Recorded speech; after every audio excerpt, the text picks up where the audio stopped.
बिस्मिल्लाहिर्रहमानिर्रहीम। ये स्टूडेंट्स, उम्मीद है कि आप सब लोग खैरियत से होंगे। आपको याद होगा कि अब तक जो इंग्लिश सब्जेक्ट है हमारा, उसके हमने आज के लेक्चर से पहले 9 लेक्चर्स पढ़े हैं, जिनमें हमने इंग्लिश ए के हवाले से ट्रांसलेशन भी की है 2 चैप्टर्स की, और फिर पैराग्राफ किए हैं हमने, उर्दू टू इंग्लिश ट्रांसलेशन के कुछ पैराग्राफ्स किए हैं, पेयर ऑफ वर्ड्स किए हैं, और इंग्लिश ए की जो एक्सरसाइजेज थी जिनमें क्वेश्चन आंसर्स और एमसीक्यूज़ के पॉइंट ऑफ व्यू से क्वेश्चन सेलेक्ट होते हैं, वो चीज़ें की हमने। आज हम इंग्लिश बी के हवाले से हाज़िर हुए हैं और आज हमारा लेक्चर नंबर 10 है। लेक्चर नंबर 10 में हम आज अपना ऐसे स्टार्ट कर रहे हैं, ऐसे राइटिंग।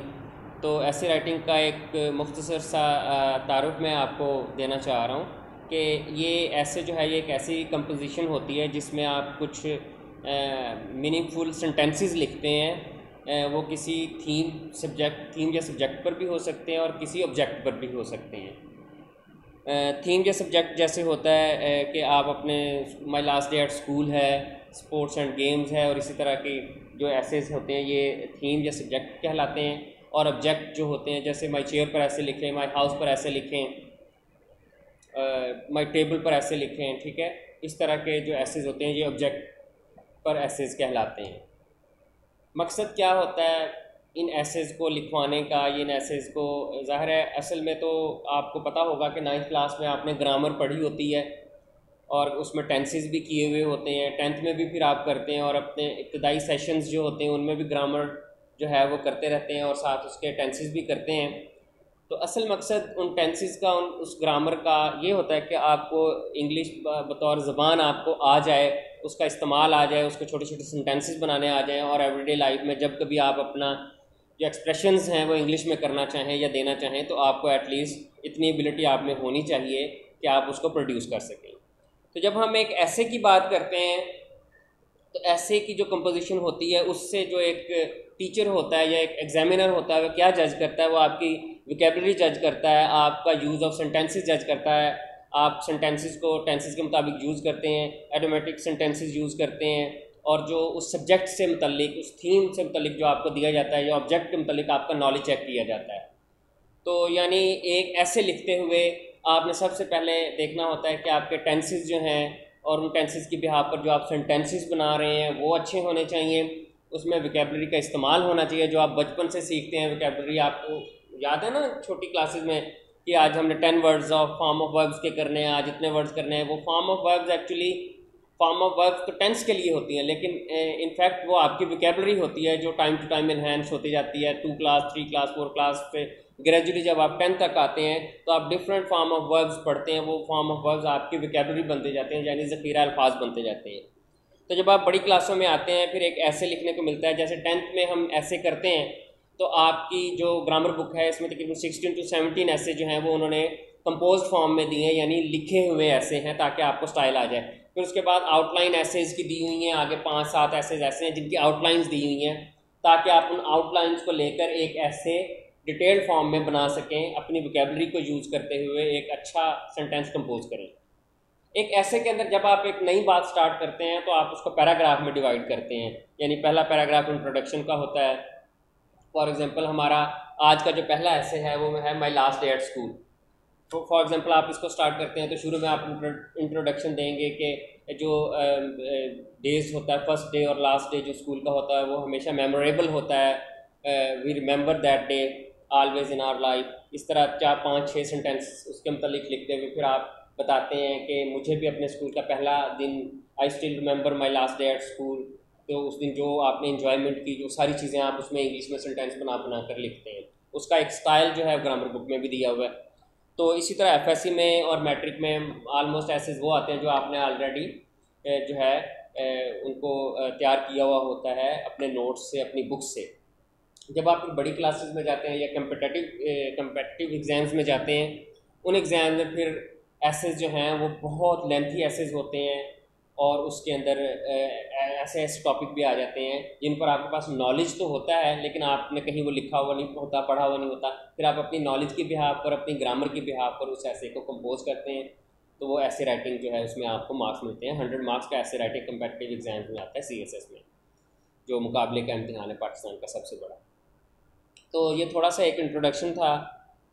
और जो ऐसे होता है उसमें आपकी पर्सनल फीलिंग्स भी इन्वॉल्व हो सकती हैं, उसके अंदर आपके इमोशंस भी इन्वॉल्व हो सकते हैं, आपकी ओपिनियंस भी इन्वॉल्व हो सकती हैं। ये सारी चीज़ें मिलकर जो है वो एक ऐसे बनाती हैं।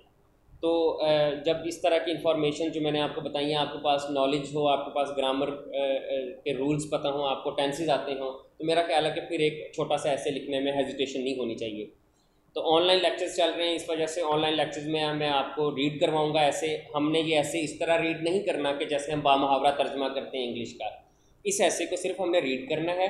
मैं मुश्किल अल्फाज के मायने बताऊंगा, थोड़ी बहुत ट्रांसलेशन करता जाऊंगा। उससे ये होगा कि आपका एक कंसेप्ट डेवलप हो जाएगा कि एक ऐसे जो एग्जामिनर ने लिख कर आपको दिखाया है उसमें एग्जामिनर क्या डिमांड कर रहा है। आपकी मैट्रिक में जो ऐसे की डिमांड होती है 15 मार्क्स के ऐसे की, वो होती है 150 to 200 बेस।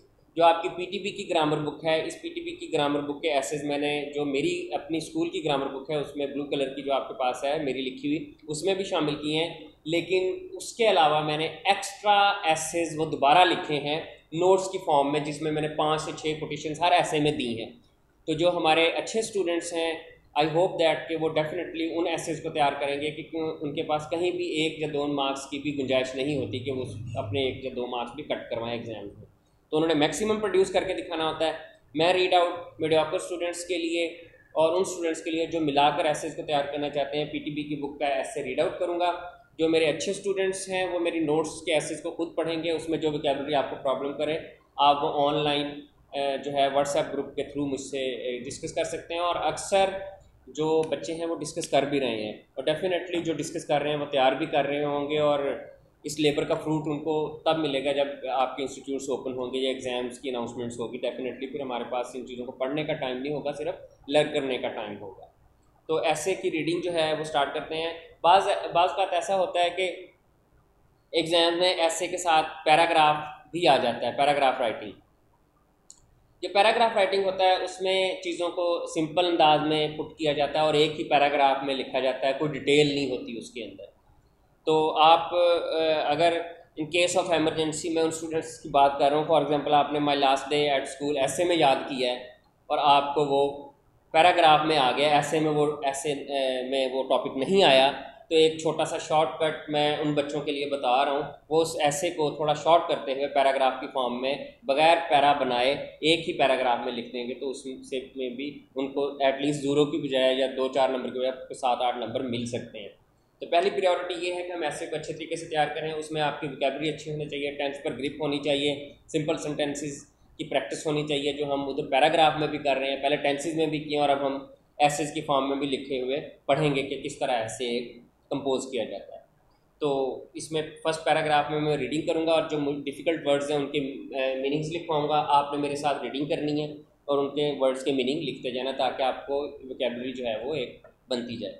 पेज नंबर 46 पर है हमारा फर्स्ट ऐसे, my last day at school. ये ऐसे हम लिखेंगे। उन्हीं रूल्स को अब आपने जहन में रखना है जो हमने इनिशियली डिस्कस किए हैं कि एक ऐसे क्या वैसे ही लिखा जा रहा है। अगर आप उन रूल्स को जहन में रखेंगे तो 5, 7, 10 ऐसेज करने के बाद इंशाल्लाह आप इस पोजीशन में होंगे कि किसी भी थीम पर या किसी भी सब्जेक्ट पर या किसी भी ऑब्जेक्ट पर, तीनों की मैंने आपको बताई थी डेफिनेशन कि क्या है। ये थीम सब्जेक्ट तो एक चीज़ हो गई, जैसे my last day at school ये एक थीम है, ये एक सब्जेक्ट है।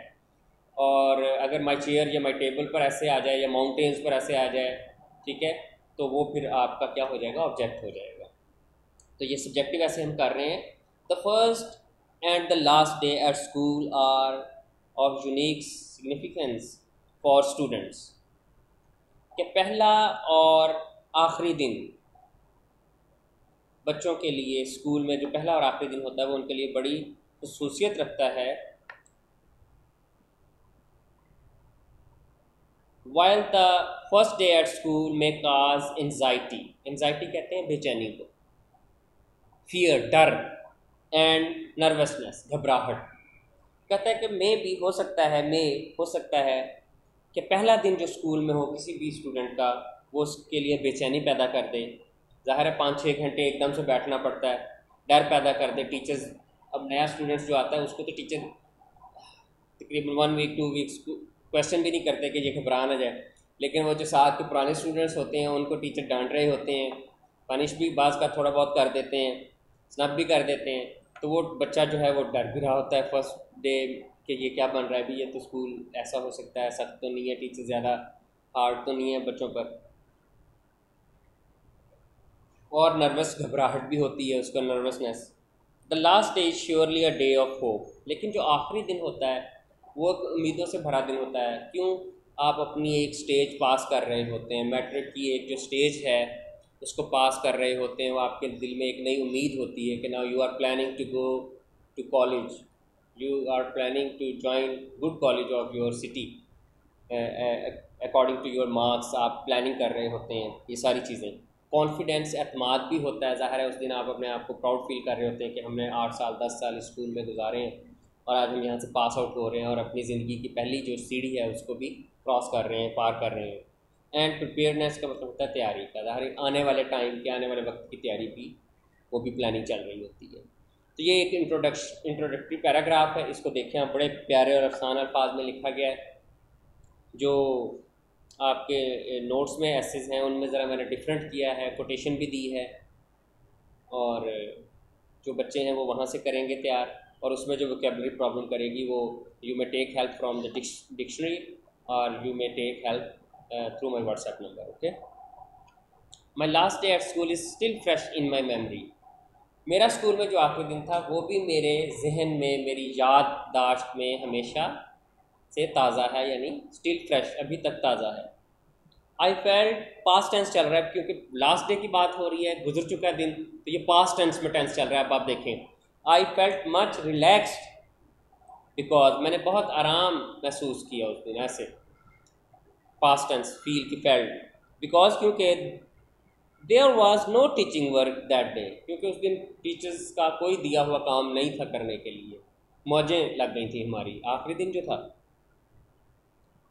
माई हैवी स्टैचल वाज, स्टैचल कहते हैं बस्ते को, वो जो बैग होता है स्टेप्स वाला जो शोल्डर्स पर आप लगाते हैं उसको। My heavy satchel was off my bag at last, आखिरकार मेरी कमर से वो बोझ जो था बैग बस्ते का उतर गया था। It was a big relief, ये एक अच्छा रिलीफ था। रिलीफ कहते हैं किसी चीज़ से निजात पाना, छुटकारा हासिल करना। तो आपको भी तो ये महसूस होगा ना जब आप लास्ट डे आएंगे कि इतना बड़ा 20 किलो का जो बैग है जिसमें 10 नोटबुक्स हैं, 10 बुक्स हैं, फिर उनकी हेल्प बुक्स हैं, नोट्स हैं, टेस्ट हैं, टेस्ट की फाइल्स हैं, वो सारी एकदम से आपको फील हो कि जी आज से हमने नहीं ले जानी, तो कितना हैप्पी फील करता है बंदा।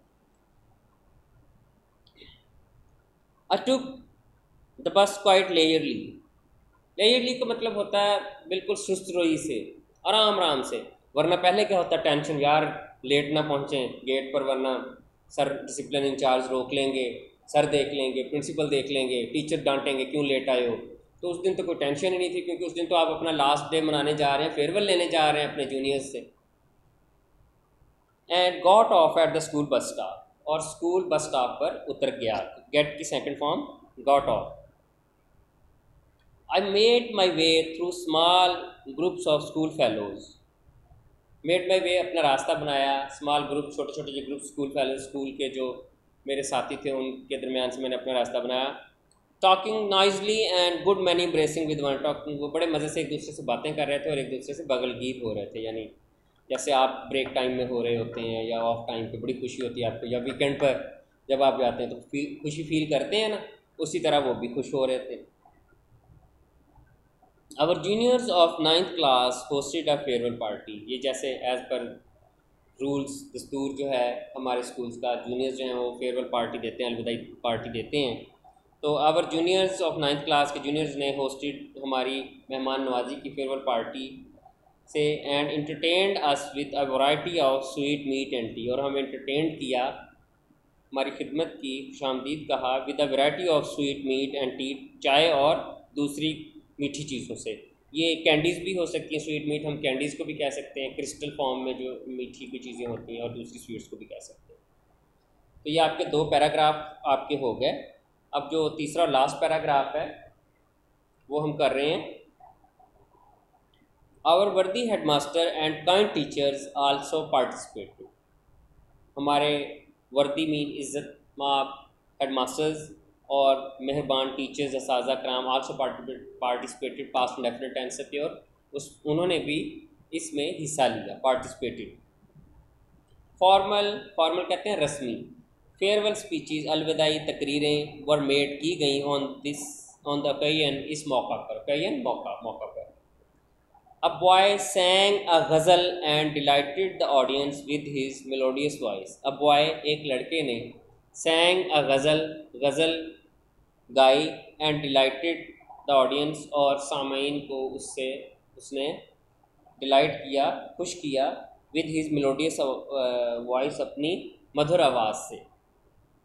Finally, आखिर में, the headmaster addressed the gathering, headmaster साहब ने गैदरिंग यानी वो हजूम जो इकट्ठे हुए थे स्टूडेंट्स, उनसे खिताब किया। एंड एडवाइज द स्टूडेंट्स, और तालिब इल्मों को नसीहत की, टू वर्क विद डिवोशन, कि वो मेहनत से काम करें, and be well mannered to get success and prosperity in life, और वेल मैनर्ड रहें, मुनज़्ज़म रहें अपनी ज़िंदगी में कामयाबी और खुशहाली को हासिल करने के लिए। बिफोर डिस्पर्सिंग, जुदा होने से पहले, डिस्पर्स का वैसा मतलब होता है बिखरना, तो जुदा होना उसी सेंस में आ रहा है। We thank our juniors for their nice farewell, हमने अपने जूनियर्स को उनकी शानदार अलविदाई पार्टी की वजह से शुक्रिया अदा किया। अब ये बेटा देखें आप, एक मीडियोकर स्टूडेंट्स या एक जो हमारा वीक स्टूडेंट होता है, उसके लिए इस एसे की लेंथ ठीक है, और मैं जहाँ तक समझता हूँ इस एसे को अगर आप ठीक अटैम्प्ट करेंगे तो आप you will be able to 10 और 11 मार्क्स, ठीक है। हाँ, अब बाकी जो 4 मार्क्स की फ़ाइट है वो करने के लिए डेफिनेटली मैं तो इनकरेज करूँगा कि सब स्टूडेंट्स को नोट्स वाले ऐसे करने चाहिए, और नोट्स वाले ऐसे लेंथी हैं, उनको आप अपनी मर्ज़ी से जहाँ से भी आप मुनासिब समझें शॉर्ट कर सकते हैं, तो पैराग्राफ स्किप करना चाहिए, लेकिन उसमें जो कोटेशंस हैं ट्राई योर बेस्ट कि उनको आप उसी तरह ऐड रखेंगे हर पैराग्राफ में। उससे क्या होगा, उससे ये होगा कि आप अगर उस ऐसे में कोई 1 आध 2 मिस्टेक्स भी कर देते हैं तो ऐसे इतनी प्यारी फॉर्म में लिखे हुए हैं कि उनके मार्क्स टीचर इग्नोर कर सकता है, क्योंकि आपने एक तो उनकी लेंथ से ज़्यादा लिखा थोड़ा, मतलब अगर डिमांड है 150 to 200 वर्ड्स की, तो you are suppose to write 200 to 250 और 300 वर्ड्स, क्योंकि काफ़ी टाइम होता है पेपर को सॉल्व करने के लिए। आपके पेपर में लेंथ ही ऐसे है या समरी है और बाकी सब चीज़ें छोटी छोटी, तो ऐसे को मैक्सिमम टाइम आप देंगे तो मैक्सिमम लर्न भी करें। ऐसे को लर्न करने से आपकी वोकैबुलरी इन्हांस होगी और एबिलिटी, और आपके अंदर एबिलिटी और कैपेबिलिटी पैदा होगी कि आप फिक्रों को कैसे लिख सकें। तो ये एक ऐसे हमने किया है। अब जो अच्छे स्टूडेंट्स हैं वो नोट्स वाला ऐसे करेंगे, उसमें कोई भी क्यूरी होगी तो वो मुझसे करेंगे। अब मैं आपकी डायरी लिख रहा हूँ, आप उसको नोट करेंगे और इंशाल्लाह फिर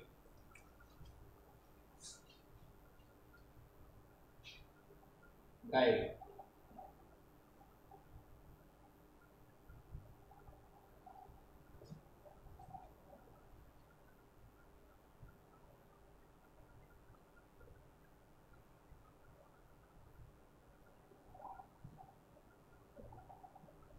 ये मैंने आपकी डायरी जो दी है, ये है आपकी diary my last day at school. आपका फर्स्ट ऐसे है अकॉर्डिंग टू ग्रामर सीक्वेंस।